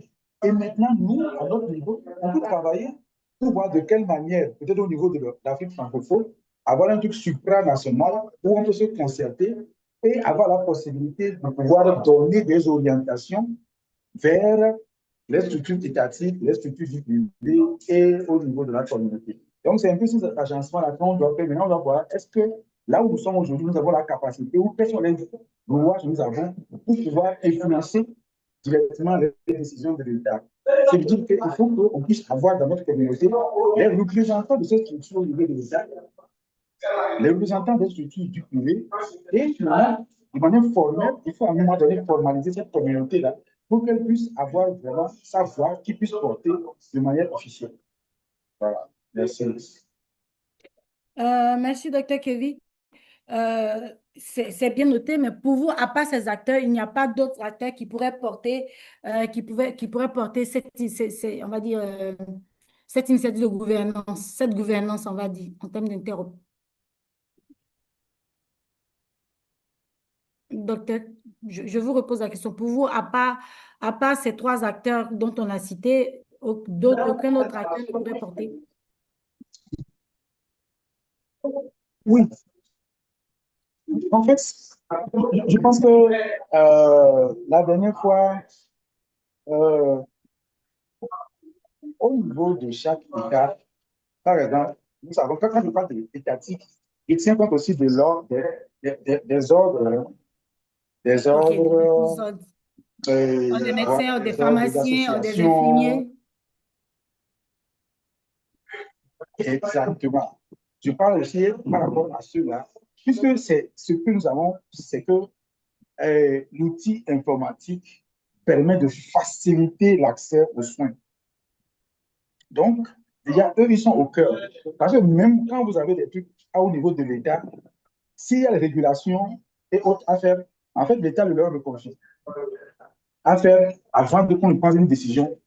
Et là, on est dans une structuration où aujourd'hui, il y a une distribution. C'est-à-dire que vous avez de nouveaux acteurs, les startups, beaucoup de gens qui ont de nouvelles idées, qui viennent dans le domaine. Il faut qu'il y ait un échange concerté, élargi. Donc, c'est pour ça que je disais que même si l'État est au centre, il faut créer un environnement où chacun a sa voix. Il peut parler, peut faire des propositions. Et donc, et progressivement, on peut voir ensemble trouver un élément de cohésion pour qu'on puisse trouver quelque chose qui puisse passer tout en respectant la loi et la réglementation en termes de données médicaux, en termes de soins, etc., etc. Mais aussi de l'autre côté, prendre en compte le fait qu'il y a une dynamique et qui est là en termes d'innovation, qui peut prendre ces éléments-là aussi en compte. Parce que je voulais ajouter. Bon, je suis obligé de vous quitter parce que je vais commencer ma formation tout à l'heure. D'accord. Donc, je Merci vais bloquer pour infiniment. déjà. Merci à vous, Dr. Kevin. Merci. J'ai vu dans le chat Et à très qu'il y a, bientôt. j'ai vu dans le chat tout à l'heure qu'il y a Salima qui est intervenue dessus. Salima, vous pouvez développer votre préoccupation avant que je passe au dernier point. Oui, en fait, pendant que Kevin parlait, je voulais juste rajouter que effectivement, bon, Adama Ouattara avait dit aussi presque la même chose, qu'il faudrait créer des commissions pluridisciplinaires parce qu'en fait, l'interopérabilité nous concerne tous. C'est vrai que nous sommes les professionnels de santé. Nous ne maîtrisons pas tout ce qui est développement informatique derrière, etc. Les normes, il y a des spécialistes là-dedans qui font que du réglementaire. Donc, eux seront nos garde-fous par rapport aux normes internationales versus normes africaines. Adapter les normes, oui, je voulais intervenir tout à l'heure aussi parce que on a des données qui nous sont propres maintenant en Afrique et tout le monde le reconnaît, même en Occident, parce que maintenant ils ont beaucoup de migrants et ils se retrouvent devant des pathologies qui sont complètement dépendantes du contexte endémo-épidémique et même génétique, morphologique. Maintenant, on parle beaucoup d'épigénétique, etc. Donc, c'est vrai qu'il y a une partie des normes, pas toutes les normes, mais il y a une partie des normes qui devraient être vraiment africaines, adaptées aux réalités africaines, parce que effectivement, ça influe complètement sur la prise en charge en santé. Déjà, vous avez le cancer du sein qui a longtemps été en Occident le cancer de la femme ménopausée, alors que dans nos contrées, c'est la femme jeune qui malheureusement a des cancers très agressifs et qui malheureusement décède en laissant aussi d'autres enfants en bas âge. Donc, vous voyez qu'on est pratiquement aux extrêmes.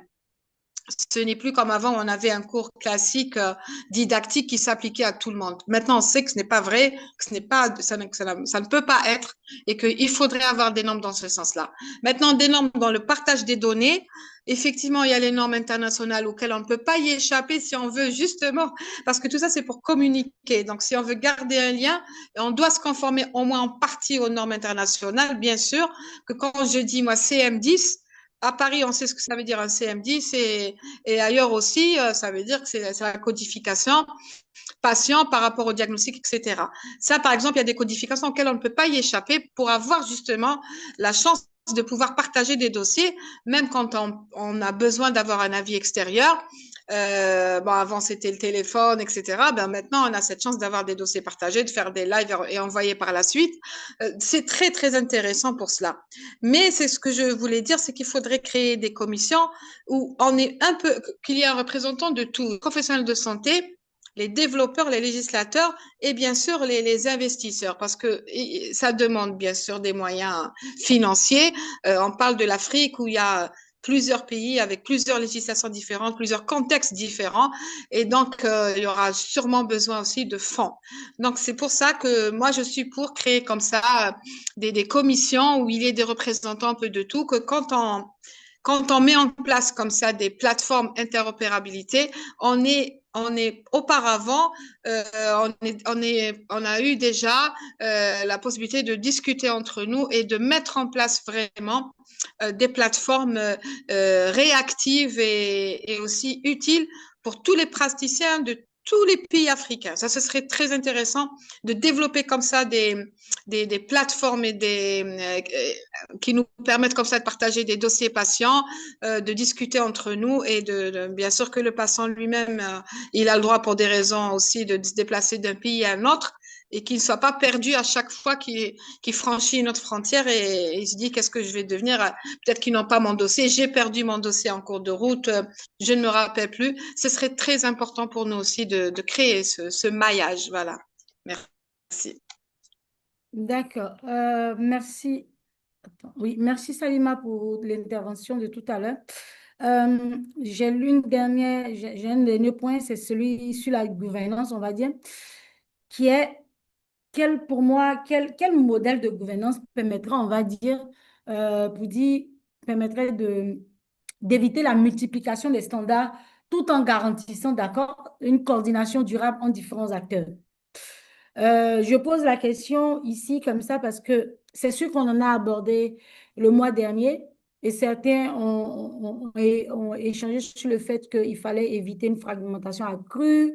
Enfin, pour éviter cette fragmentation, il fallait définir un cadre minimal pour chaque interopérabilité. Il faut mettre en place des espaces justement de concertation. Il faut faire la promotion de certains standards ouverts et partagés et puis un alignement progressif. Donc, c'est ce qui m'emmène en vrai à poser tout de suite cette question pour dire quel serait le modèle qui permettrait d'éviter vraiment cette multiplication pour vous. Et j'ai envie d'avoir un point de vue de tout un chacun. Je vais commencer peut-être par Adama, toi qui es dans la tech, et puis ensuite demander si tout le monde a un tour de table à quelque chose à dire.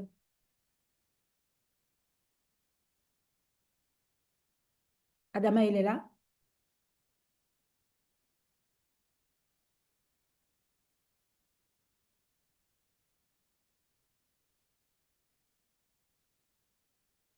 Allô?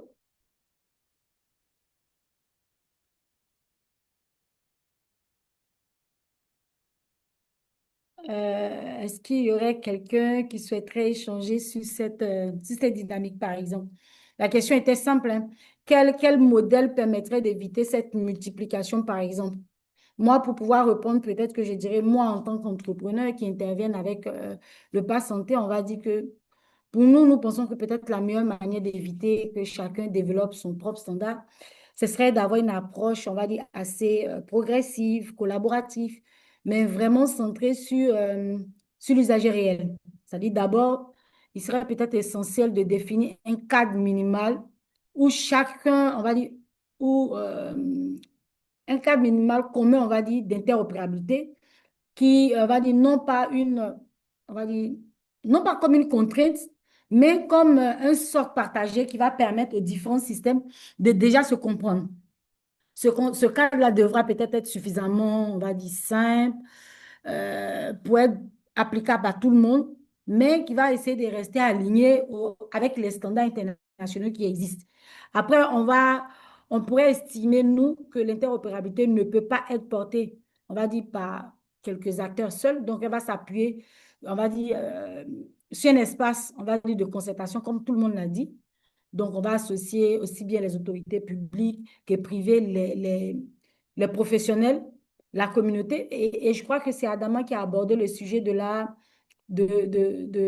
l'association des patients, par exemple. Donc, ces espaces-là vont permettre d'aligner les visions, de partager les retours du terrain et puis d'éviter, on va dire, des initiatives un peu isolées.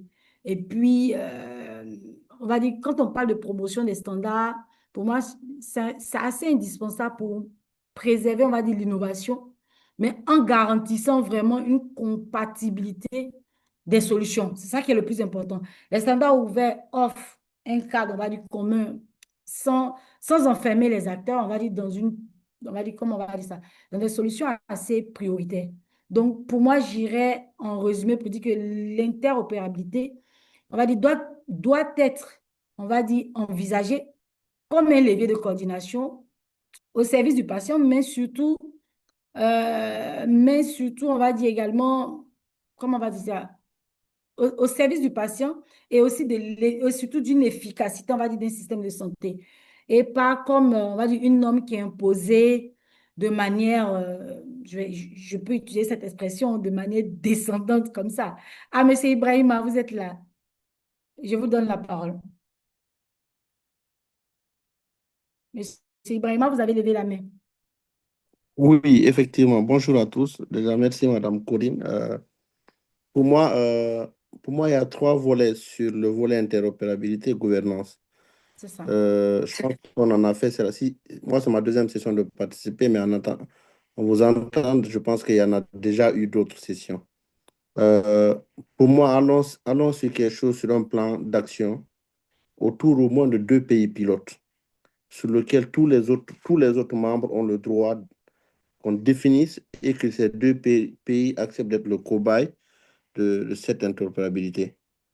La première phase, on fasse un planning de deux pays. Et deuxième des choses, on fait l'identification par rapport à la mobilité des patients.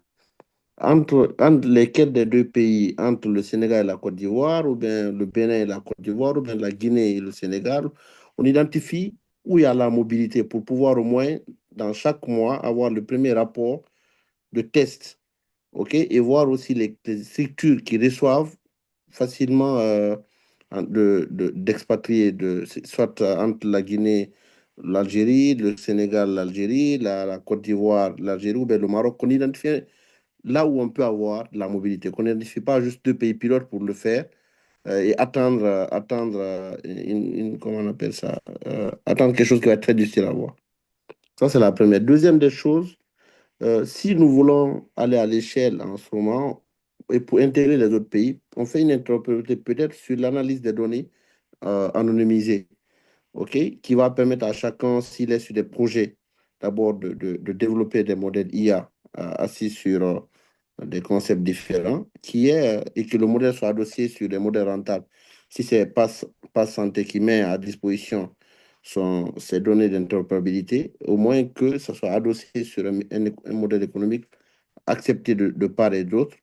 En ce moment, il y aura peut-être peut-être il y a peu de patients qui vont quitter l'Algérie vers la Côte d'Ivoire, mais par contre, ce qui est évident, on a les mêmes pathologies. Actuellement, on a tous les mêmes niveaux de prévalence en termes de diabète et maladies non transmissibles.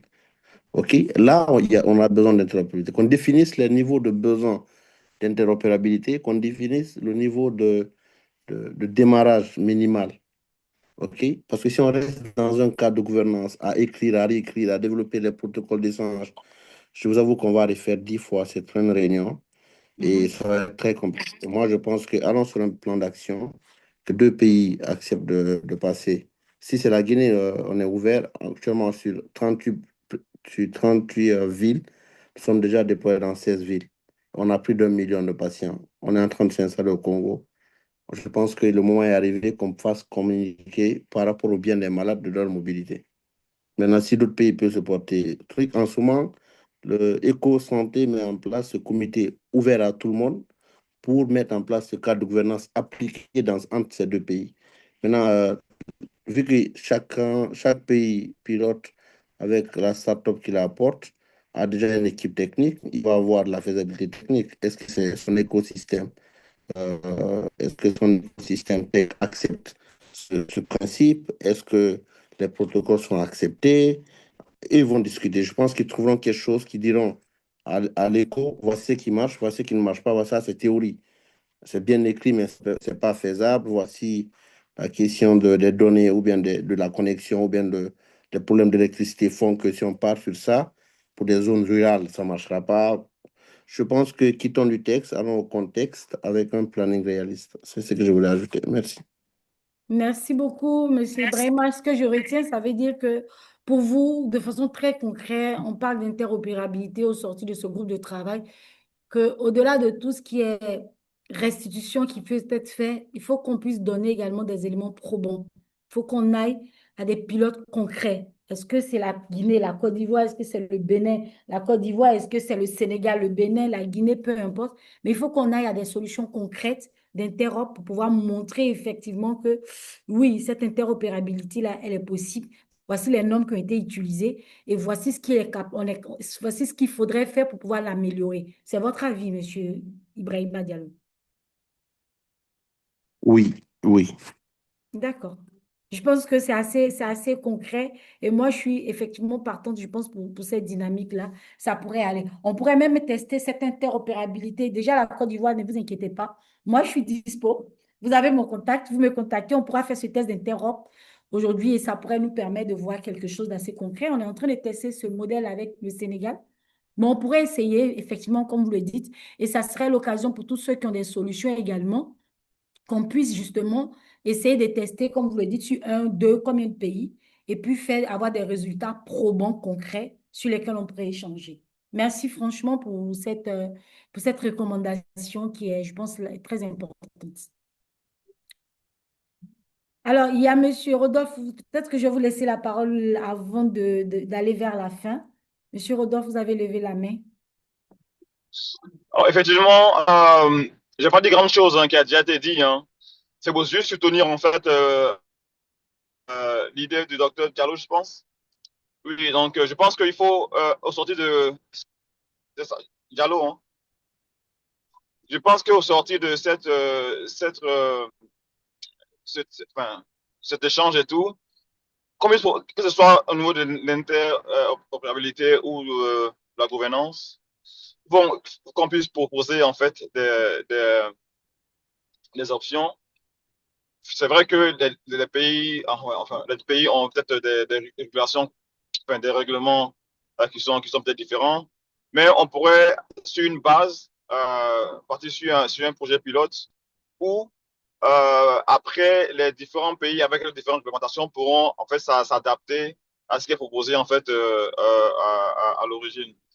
Donc, c'est un peu ça, fait dire que je soutiens l'idée et qu'on pourrait partir sur une phase pilote euh, qui servirait de base pour d'autres pays qui ne sont pas forcément avancés à ce niveau-là, mais qui pourraient aussi enfin, nous accompagner ou nous suivre, en fait. Et une chose que je voulais rajouter, c'est que je souhaiterais aussi qu'on implique beaucoup plus les médecins, parce que ceux-là, en fait, qui sont, qui sont au cœur même du système. Donc, il faut qu'il y ait un encouragement pour que ces médecins puissent numériser énormément, en fait, leurs informations. Et ça pourrait faciliter, en fait, nos démarches par la suite. D'accord. Merci infiniment. Merci beaucoup. Je pense qu'on est en train de tirer à la fin. Il nous reste 15 minutes. Je ne sais pas s'il y a quelqu'un qui aurait quelque chose à dire. Moi, ce que je retiens, j'ai retenu, c'est-à-dire qu'on a parlé d'interopérabilité, on a parlé du fait que si, c'était vraiment indispensable, c'était vraiment crucial. On a retenu également qu'il fallait avoir des ateliers de discussion dessus. On a retenu le fait qu'il fallait également il fallait aller sur des pilotes de façon très concrète, qu'il ne faut pas, qu'il y a des informations prioritaires qui sont déjà là, sur lesquelles on peut pouvoir travailler. Donc, voilà ce que moi je retiens de tout ce groupe de travail qu'on a eu. Voilà ce que je pense de ce groupe de travail sur lequel on a travaillé tout à l'heure. Je ne sais pas si quelqu'un aurait un dernier mot avant de clôturer, on va dire, ce premier groupe de travail. Je pense que le prochain groupe de travail, je ne sais pas, Kétani, peut-être il va falloir m'écrire une box pour que je sache. On a un prochain groupe de travail qui devra se faire la semaine prochaine, peut-être sur l'IA ou encore sur le leadership, mais je pense qu'il me dira tout à l'heure. Mais bien avant, je souhaiterais vraiment dire merci à tout un chacun, toutes les personnes qui ont été, on va dire, assez disponibles pour échanger sur ce groupe de travail. Ça va nous permettre de compléter et de vous partager les retours de tout ce qui a été dit sur tous les groupes de travail qui ont eu lieu depuis, on va dire, jusqu'à ce qu'on finisse toutes les séries, on va dire, du groupe de travail qu'il y a eu, parce qu'on a plusieurs groupes de travail sur lesquels on souhaiterait échanger également à partir de maintenant. Le prochain groupe de travail, ça sera celui de l'intelligence artificielle et des données, qui sera la semaine prochaine. Et j'espère qu'on aura tout le monde qui pourra participer et pas que deux ou trois, parce que je sais que la question de l'IA intéresse pas mal de personnes. Donc, c'est pour moi important et je voudrais dire vraiment merci. Merci à tout le monde. L'interopérabilité, les NEM ne sont pas vraiment finis en soi. Ce sont pas une fin en soi, ce sont des outils au service du patient. Donc, merci pour la participation de tout le monde, pour la franchise, pour les engagements. On continue ensemble avec la semaine prochaine. Et puis, donner une information, c'est qu'on avait lancé Ah, Salima? Oui, Salima, vous voulez dire quelque chose avant que je continue? Vous avez levé la main. Top. Oui, avant la conclusion, je voulais juste rebondir sur ce qu'avait dit Monsieur Harding tout à l'heure. Et en fait, les médecins, oui, les médecins sont la pierre angulaire de tout cela, parce que nous sommes au cœur. C'est-à-dire à chaque fois que quelque chose est lancé et qui touche le patient, c'est surtout les professionnels vers qui il faut s'adresser pour voir un peu, parce que nous, on est au cœur du sujet, on a les réactions et les rendus. Mais pour sécuriser les médecins, pour que les médecins puissent adhérer, il faut vraiment, vraiment sécuriser les données. C'est la protection des données patients qui va encourager les professionnels de santé à aller dans ce type d'investissement et de développement. C'est vraiment essentiel. Un médecin qui a la crainte que des données partent et qu'il ne puisse pas les maîtriser et qu'il y ait après un retour, malheureusement sur le plan législatif, c'est la crainte de tous. Il faut vraiment sécuriser les données. S'il y a un bon système de sécurisation qu'on arrive à mettre en place, les professionnels vont adhérer, parce que pour nous, c'est un outil de travail essentiel maintenant. Voilà, merci. Merci beaucoup, Salima. Et donc, ce que je voulais dire pour finir, c'est on a lancé le challenge donc, pour les échos, pour les différents échos. Et ça nous fait plaisir de voir qu'il y a eu pas mal de personnes qui se sont inscrites. Aujourd'hui, on a présentement, si je peux le citer ainsi, on a deux, trois. On a déjà 5 pays. On a l'Algérie, on a la RDC, on a la Centrafrique, on a le Burkina, on a le Mali et on a le Congo-Kinshasa. Donc, Congo-Kinshasa, voilà. Donc, voici les pays qui se sont déjà inscrits pour porter le challenge, sur lesquels on va déjà commencer à travailler. Donc, on espère que certains pourront bien évidemment, on va dire, s'inscrire, mais déjà d'avoir ces pays-là qui sont déjà inscrits. On a le Cameroun également, donc 1, 2, 3, 4, 5, 6, 7, 8 pays. Parce qu'il y a la Côte d'Ivoire, ce n'est pas moi qui le porte, je le précise, mais on a quelqu'un de la Côte d'Ivoire qui s'est prêté aux différents challenges. Donc, c'est déjà bien. Docteur Kevin, j'attends le Togo et tous les Togolais qui sont là, j'attends le Togo. J'attends que la Guinée également participe au challenge. J'attends également que l'Égypte, tous les autres pays qui ne se sont pas encore manifestés puissent prendre le lead également. Même les gens de la diaspora, on a Adama qui est là, on a Hardy qui est là, Harding qui est là, on a tout le monde qui est là. Donc, tout le monde peut prendre le lead et puis pouvoir gérer sa communauté. Franchement, on est assez ouvert pour que la mobilisation se fasse. On va commencer à faire les formations à partir de la semaine prochaine de ceux qui se sont déjà mobilisés pour le prochain challenge. Mais ce que je tiens à dire, c'est vraiment merci. La prochaine session, le groupe de travail, ça sera l'intelligence artificielle. Si les leads des différents groupes de travail sur l'IA sont là, ils peuvent prendre la main. Comme ça, moi, je les laisse l'idée. Ben, si quelqu'un aussi veut l'idée sur le groupe de travail sur l'IA, il peut se manifester une box. Ça me ferait un plaisir de lui donner pour conduire le groupe de travail sur l'IA, parce que j'ai vraiment besoin aussi d'une implication de la communauté dans cette participation sur les différents groupes de travail. Merci à tout un chacun. Kétan va partager le sondage. Et en même temps, on dit qu'à la fin de tous ces groupes de travail, il y aura des attestations qui vont être partagées. Donc, j'espère que vous êtes inscrits sur le IECO. Ceux qui ne sont pas inscrits, je vous demanderai peut-être d'essayer de vous inscrire sur le IECO. Kétan va le mettre dans le groupe. Kétan, tu pourrais partager tout de suite le sondage et également les différents le sondage, d'accord, et l'inscription à IECO pour que tout le monde puisse avoir les attestations en fin de session. Merci infiniment à tout le monde. On se dit à la semaine prochaine pour le prochain groupe de travail qui est l'intelligence artificielle et les données. Merci et bye bye. Portez-vous bien.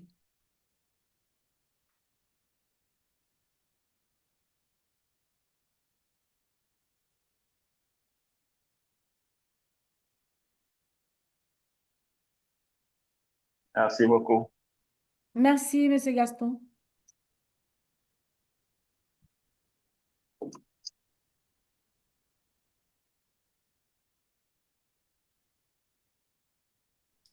Merci beaucoup pour la séance, c'était instructif. Merci infiniment. Je crois être le seul Togolais ici pour le moment. Non, hein, Dr. Kevin est là, il vient du Togo. Ah, ok. Ah, Dr. mais Kevin. moi-même, je suis là. Ah, Monsieur Gaston aussi est là. Donc, mais je n'ai pas vu le Togo dans le challenge. Qu'est-ce qui n'a pas marché? Vous ne vous êtes pas inscrit pour porter votre propre communauté éco-santé, hein? Monsieur Amassé. Nous allons nous en occuper en inbox avec mes chers confrères. Avec les confrères. Parce que là, je vois l'Algérie, je vois, comme on a pu attendre que je vous le redise, encore les pays qui se sont enregistrés. Il y a l'Algérie, il y a la RDC et puis Congo-Kinshasa. Est-ce que c'est la même chose? Il ne faut pas que je raconte des bêtises. Parce que je vois le Sénégal. Ah, le Sénégal aussi est là. Je vois la Centrafrique. Donc, la Côte d'Ivoire, le Cameroun. Donc, bon, j'attends le Togo. Nous serons là. C'est tout ce que je peux dire. C'est tout ce que je peux dire. D'accord.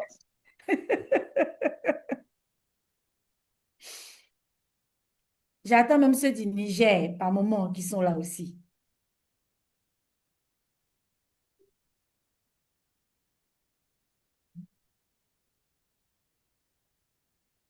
En tout cas, merci, au revoir et à très bientôt.